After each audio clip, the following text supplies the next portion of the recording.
Day, toy blokes and toy sheilas all around the world. It's Matty Boombaddy from Smash Tokyo Toys, coming to you from Brisbane, Australia.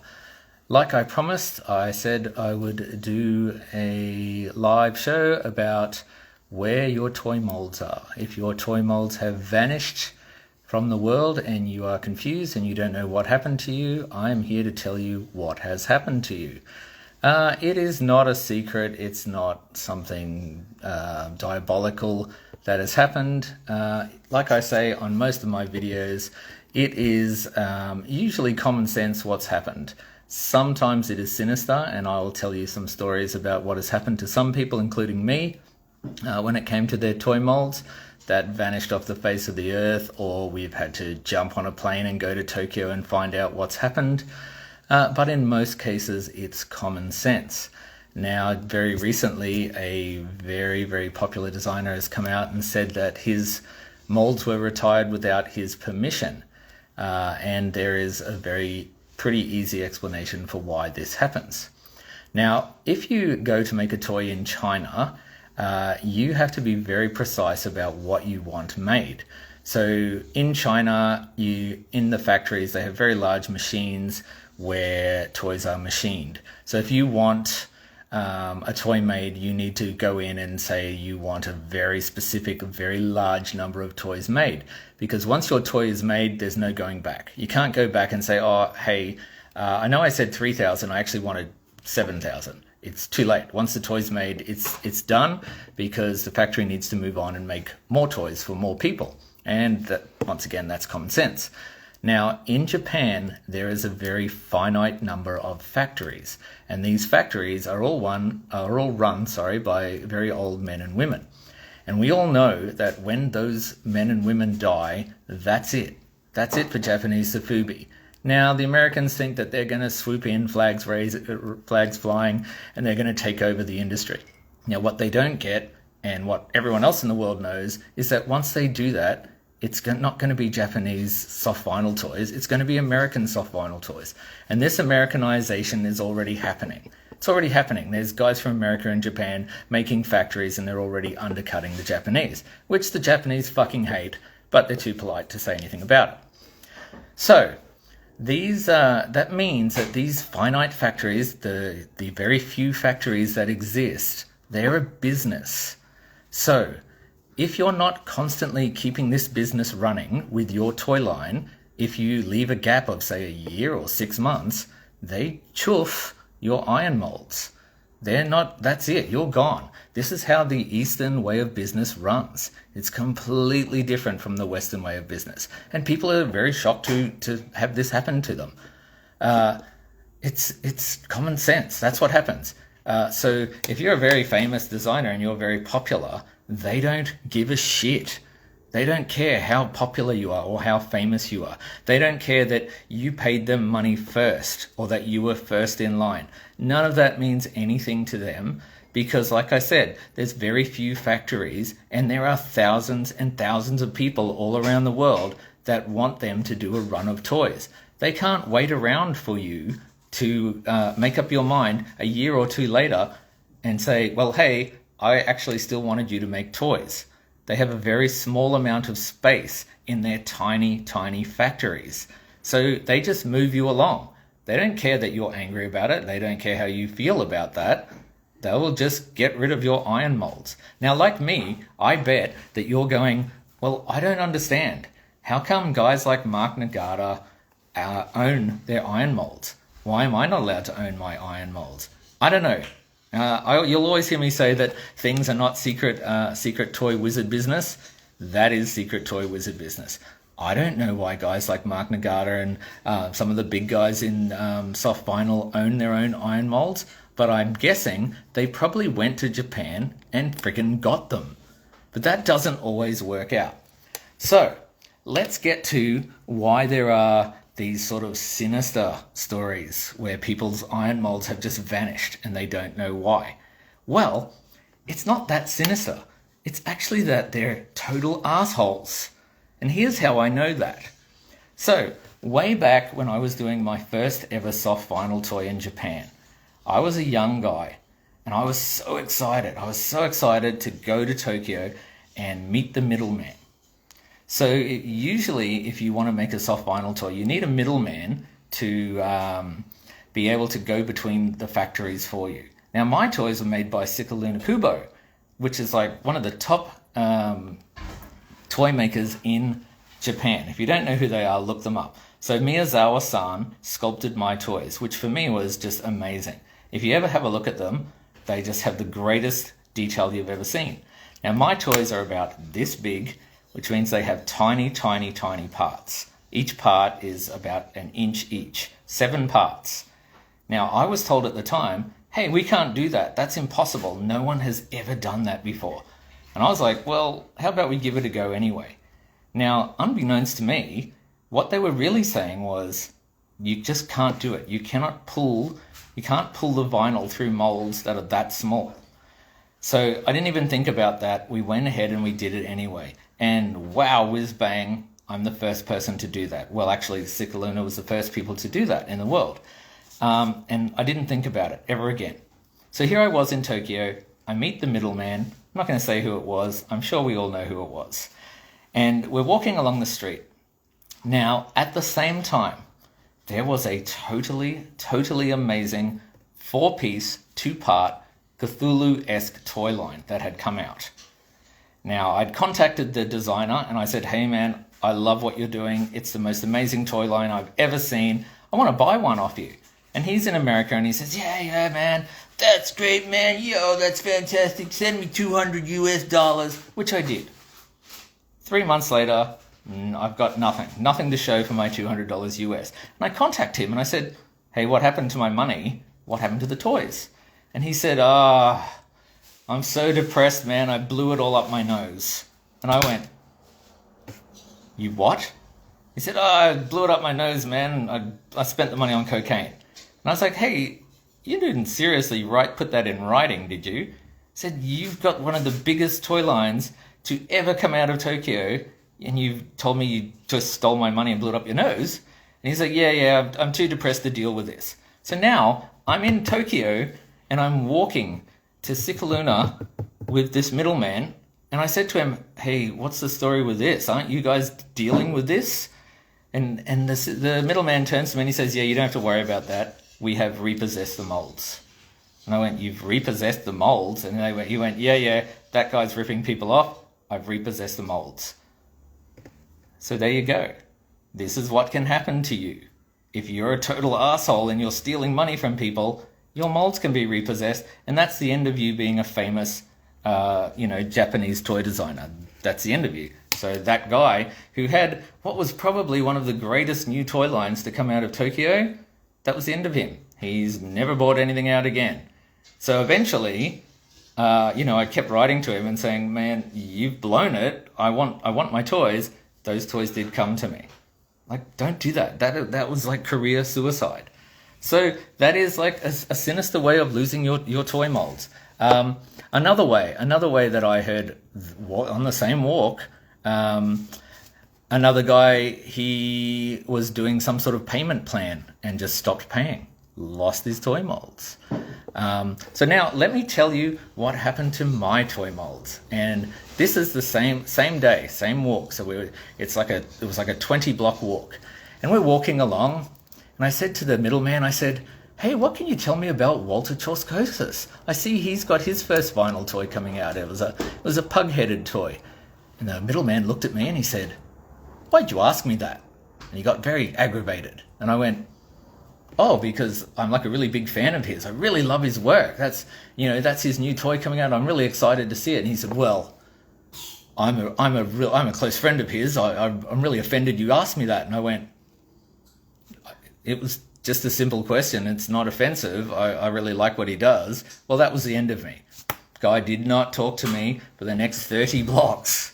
Nothing. Would not talk to me again. Somehow, my very Australian accent and my Australian question had offended the living fuck out of him. I have no idea why. So, this is me on my way to the factory or to the guys that are sculpting my new toys with a middleman who had decided I'd offended him. Well, fuck me. That caused major problems for for my toy line, which then suddenly took 2 years to pull from the molds. And we had the hugest problems from then on. So, 2 years later, I finally get my toys, and here I am on the internet, and all these guys in America, they're getting their toys in like 6 months, 3 months. And I've never been able to work that out. 10 years later, I've got a better idea than I used to have. So, finally, the toys arrive, and guess what? They don't stand up. Their legs are buggered. Bad quality control. Now, we'll get into quality control in a couple of weeks. So, after a little while, I don't say anything about the bad quality control. What I did say was, there's 2 pairs of legs. There's regular legs that refuse to stand up because there's something wrong with the molds. And then there's another pair of legs. So I write to the middleman and I said, hey, on the next run, how about you just do the legs that work? So he writes back and he says, sure, I'll do that, but I want $1,000 per run. Now, the first run was only $300 for 300 figures. That means they're $1 each. Now he wants to actually go up an extra $700, which means I can't sell the toys. Now, I don't know about you, but in Australia, we call that extortion. It's extortion. Now, since then, I've actually been to a lawyer in Tokyo, and that was extortion. So instead of just saying, hey, Matt, the parts are too small and the factory has said they're no longer going to pull your toys anymore because 7 parts, pulling 300 times 7 parts, that's 2,100 parts every run, they wouldn't do it. They just quit. They said, we're not doing this anymore. That's all he had to say. But he didn't. He extorted me.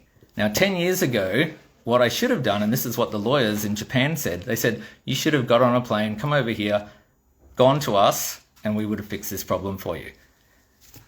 So there is another thing that can happen to your iron molds. So immediately I said, fuck you, I'm not doing that. That's extortion. I'm getting on a plane. I'm coming over here and I'm getting my iron molds. Do you know what he said? And I have it in writing. Good luck finding me. So this can happen to you. So the next time I made toys, I went straight through the factory.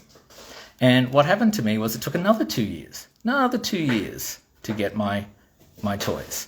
This time, there was no communication. Nothing. They would not answer me. And I sent emails in Japanese. I had interpreters in Japan. Nothing. They would not answer me. And so I went, I'm getting on a plane. I live 12 hours away. I can be there the next day. So I sent them an email saying, I'm coming. I will be there tomorrow. When I turned up, they went, here you go. Here's your box of toys. And in that box of toys was one Polaroid. And the Polaroid clearly showed the mold was broken. They could not pull it. They couldn't pull the bottom part of the toy through the mold because the bottom part of the toys, their feet were absolutely tiny. Once again, they could have just told me. They could have sent me an email saying your mold has broken. There is nothing we can do to fix it. Bad quality control. Now, if you have bad quality control from a factory in Japan, they just go, fuck you. We're not going to fix it. Thank you for your $20,000 US. So you need to be very careful because sometimes there is a problem. Sometimes it's not just, well, you haven't contacted us for 2 years. Hey, coronavirus hit, and there's been no contact from you, so we're going to move your mold on. Sometimes there is a sinister reason. Sometimes the mold is broken and they just won't contact you. And you might be saying, yeah, Matt, that's not actually true. Well, I can show you an email from the factory that says, hi, sorry, our email is broken. We can't email you. It was an email from them saying they couldn't email me. So be very careful. And I say this to people all the time. Hey, before you decide to go out and spend your life savings on making a toy, be prepared because you could just get totally fucked like I did. Not once, but twice. So be ready for that, even if you do have a middleman in the country. Because that middleman might just decide that they don't like you for absolutely no reason. They might decide they don't like you because someone told them to. There are many, many reasons why your toy line can go wrong. Hey, if you want, feel like going to any convention that Todd McFarlane is at. And ask Todd McFarlane why his first 30 toy lines were completely fucked. And he will tell you It was because of bad quality control. And nothing he did. Nothing. He even went to the factories in China and the toys still came out broken. Every toy I ever bought in the first 5 years of Todd McFarlane's toys, you'd pull them out and they would just fall apart. Oh, I can think, was it Jeff Beckett? Oh, go talk to anyone about Jeff Beckett's problems at factory. Now, I live in Australia. Nothing I could do would help with the quality control of my toys. Nothing. Even if I said, hey, fuck, I'm getting on a plane tomorrow and I'm going to be in your factory with a cop, they didn't care. They don't care. Doesn't matter. Doesn't even matter what your prestige is. Now, in Japan, it's all about prestige. So really famous guys, their toys were coming out a month after they were showing their sculpts. A month. Well, I paid my money 2 years before those guys. So if you have zero prestige, your toys are not getting made. Now, I was talking to a guy who I have a lot of respect for, and he's been following me here for years and years and years. And he said, oh, Matt, I've got my toys. They're right here. I've got them. They're all ready to go. And I said, wow, have you? I said, that's amazing. I didn't even know you were making a toy. And he said, well, no one does. I said, really? He said, yeah, I've had them sitting here for 3 months. And I said, what? He said, yeah, I'm not even going to announce I'm making a toy until I've got them all painted. Do you know, like how much self-control would you have to not to even announce that you're making a toy line, and to go through like 7 months of factory tooling, having the toy made, having it sent to you, and just having them sit there and not even announce you're making a toy line? Ah, man, my hat off to that guy. I can't do that. I have to, if I'm going to make a new toy line, I would have told you like 7 months ago that I'm making it. I would have had pictures of every sketch I've ever done and talked you all the way through it. This guy, who I've known for like 10 years on the internet, he's not told anyone. Obviously, I'm not going to tell you who that is, but I was like, how have you not told anyone? So, and I think this is where you're going to find that people like me get really paranoid, because I'm like, how did that guy get his toy made at factory in 2 months? It's a lie. When they tell you, oh yeah, here's my sculpt, and then a month later they've got the toys in hand, they just have amazing self-control. The reality is they're saying, oh, here's the sculpt, but that sculpt was sent to factory like 9 months ago. So, like I say, all the time I tell you this, people lie. My favorite guys and my favorite girls are the ones, and I've said this before, where they go, hey, thanks for participating. My toy sold out in 2 minutes. And then a month later, they're selling that same toy again because it didn't sell out in 2 minutes. It's like they have 1,000 toys and they released 50 and that sold out in 2 minutes. So there's so much bullshit that goes on. All of this flag waving and butt kissing and bloody high-fiving that I see all the time, and I've seen it for like 20 years, and I just sit there and go, do the Americans not know that the whole world thinks they're a bunch of fucking douchebags? Because I spent 20 years trying to make toys, and I was just treated like shit. I used to get emails back from people that everyone loves, and they would just say, ha, ha, ha, ha, ha, fuck you. That's what they would say. And I still have them, and I'm like, do people not know what evidence is? Like, it just astounded me. And these guys who are still making the same toys, and there's no passion, and it's all about this.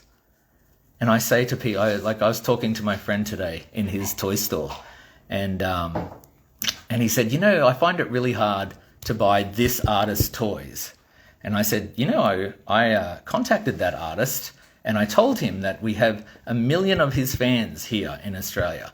And I said, how about, I said, I noticed that you tend to sell lots and lots of your blanks to all these guys in America. I said, how about, I said, can I buy some of those blanks? Because you have like 1 million fans here in Australia, and none of us can buy your toys. And you know what he said in writing?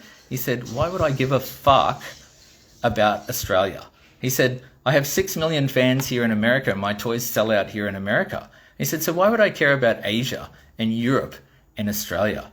And I went, because you have a large fan base here and we cannot buy your toys. I said, we can't stay up till 3 a.m. to try and have a hit on your toys because they sell out in 1 minute. And I said, don't you think it'd be good to like send some of your toys over here and like keep your fans happy? And he was like, no, I don't give a fuck. Isn't that evidence that all they care about is this? They don't care about making toys. They've lost the passion. So poor old guys like me who are so passionate about toys, who all I ever wanted was to make toys, and I can't make toys anymore. Because if I even talk to guys in America, they're like, no, I don't want to work with you. I've heard about you. And I'm like, oh, really? What have you heard? Oh, you rip people off. And I'm like, how? How can I possibly have ever ripped people off if I financed all my own toys? All my toys are my design. They were sent to Miyazawa-san in Japan. He did the sculpting. I paid for them all. Who did I rip off? And I'm like, I've worked with huge people in the industry. Didn't rip them off. Why don't you write to them and ask them? They're like, no, I don't want to do that. So it's like, I just don't understand. If I say to people, hey, I have $100,000 in the bank in an account called Toys. Let's do it. I will finance your toy. The toy that they've spent 20 years trying to finance and no one will finance it. And they go, no, you're going to rip me off. And I'm like, it's my money. How am I going to rip you? This is your toy dream. No one in the world's going to finance it. How am I going to rip you off? And so I've basically been slandered for 20 years by pretty much everyone in the toy industry. And I just sit back and go, okay, well, next time someone says follow your dreams, guess what? You're standing right behind me. So there you go. That's what's happened to your toy molds. No one is out to get you. No one's out to get you. It's called the Eastern business model. These are tiny factories. They are just chuffing your stuff along because there's a line 20 miles long out that door and they want the money. Money, money, money. It's all about money.